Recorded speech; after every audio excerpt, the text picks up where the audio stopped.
Welcome to the Drunk Linux User. I'm Len. I am the Drunk Linux User. Short and sweet today. Hey, yeah, we love those. And what we're going to talk about today are things related to Microsoft again. Except this, I believe, is going to cover all the bases for all the platforms that Microsoft Edge is going to affect. Microsoft is adding more bloat to Edge with a Games button. And the reason that it's going to be more than just a button, it's going to be a wrapper, and I'll get to that in a moment.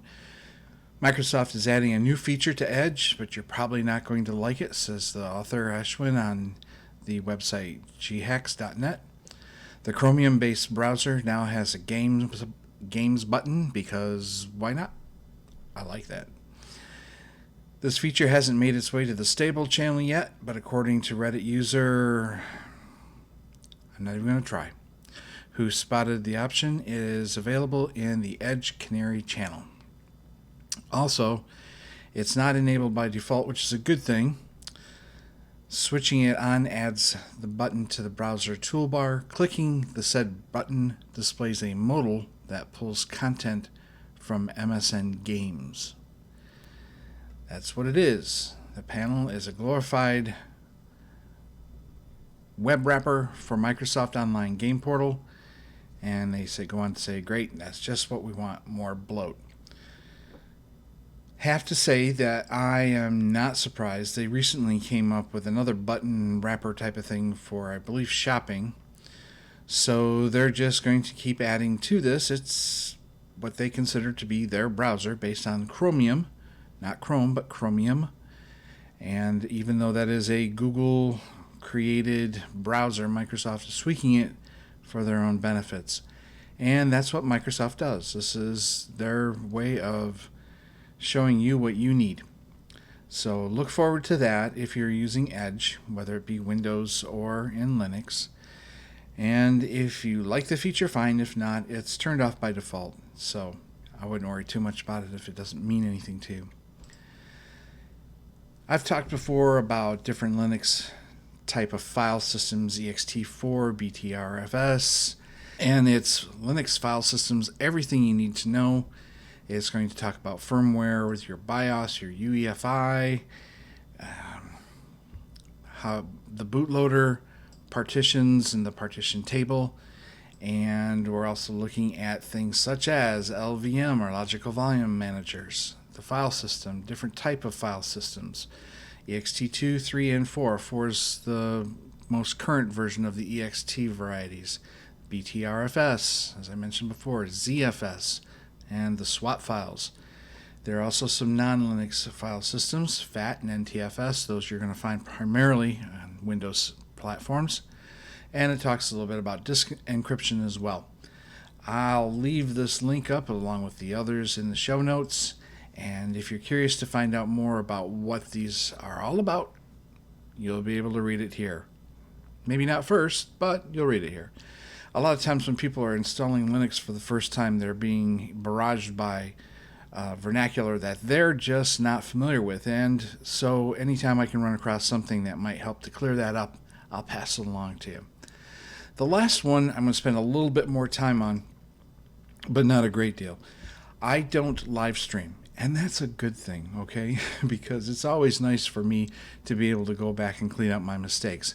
Do they happen? Oh, not with me, of course. But this is more along the lines of using OBS, Open Broadcast Software, to stream on Twitch, Facebook Gaming, and YouTube Gaming. I don't do any of this. I'm not a gamer. I'm just not. There are the channels that you can watch that will talk more about how to be a gamer on Linux, but I'm not that guy.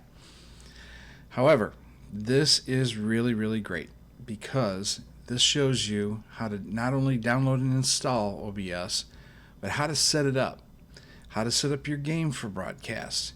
And as you go down the page, more and more and more and more, setting up your microphone, setting up your camera. This is a very different type of software. I'll show you what mine is like right here. And I have different scenes. So for example, we're going to go to scene 1, and that's with me alone. Okay, and you might be able to tell from here now if you take a look over here on this side, right there where it says sources. Okay, you have my webcam, and the webcam is also located here. But I have my microphone set up right there. It doesn't matter when you just have a mic and a camera which one comes first. But when it comes to things like your desktop, it certainly matters, and it matters quite a bit actually. Now, the reason for that is if I am doing a screen capture of my desktop and I don't put it in the right level, all of a sudden I'm gone. I'm out of the picture. Maybe that's a good thing, right? But what this is showing you is that, like Photoshop, GIMP, any image editor whatsoever that has layers, so does OBS. Please keep that in mind. Again, with the microphone, it really doesn't matter. And right now I'm on the Xorg system, so I have this particular screen capture in place. If I were using Wayland, I would be using this particular type of screen capture, which is using Pipewire. With Xorg, you're just using XSHM. Have to do that slow because I might say something bad. So this is for recording purposes. If I wanted to stream, I would be clicking this button over here after I had everything set up on the other side. So I don't have everything set up over here for streaming. I have it simply for recording. That's why I'm showing you this web page right here to show you how to get it set up. Now, Twitch, I understand, is very, very popular, and a lot of people do their channels using Twitch. They also use YouTube and Facebook. These instructions are pretty well straightforward. They'll show you the web pages that you need to go to, how to set it up with the gaming sites, and also how to set up OBS so that it makes sense for you, and just follow the instructions. It's very, very simple. Once you get it set up the first time, you can do all kinds of crazy things with it. So this is really, really nice in how to get things set up, and I'll leave this in the show links as well.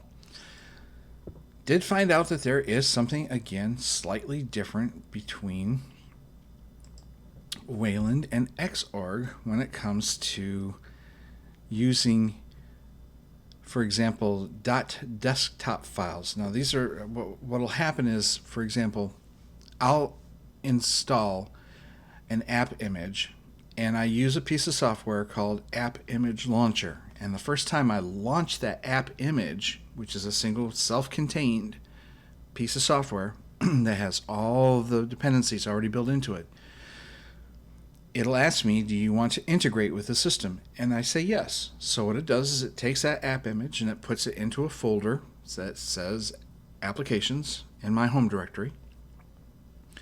And then it creates a .desktop file with the icon and with the name of the application followed by .desktop, and it throws it into one of the directories that is called if you want to really get particular about it, it's /user/share/applications, all lowercase. Drops that icon in there, and so whenever I use something like, for example, Shotcut, and I'll bring that up right now, then you see that with Shotcut and with the other applications I'm using, there's a little dot underneath Shotcut that shows that the program is running. So if I want to go ahead and minimize this again, OBS, it's still running. You still see the little dot. Shotcut's still in the foreground.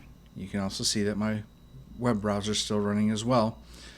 But what's happening in Wayland is I'll hit the icon, the program will launch, and over here, a little on the right hand side of this display, a little generic gear icon shows up, and that's the program, not where the icon is located in with the other launchers. It creates its own under Wayland, and I'm not sure why that is. I'm going to look that up, and if I can find an answer for it, I will let you know. But I just thought I'd let you know that That's why we're using the Xorg system instead of Wayland today to do these videos. And I hope that this helps out in some respect, because I know sometimes I'm doing something and I wonder if I'm the only one that this is happening to, and it's always nice to know that you're not alone. So let's remember our words of wisdom, folks. Don't drive drunk, don't drink and drive. Don't go to eBay or Amazon all buzzed up thinking you're going to buy the coolest stuff, because you're probably not. Bottoms up. I'm almost out. Later, dudes.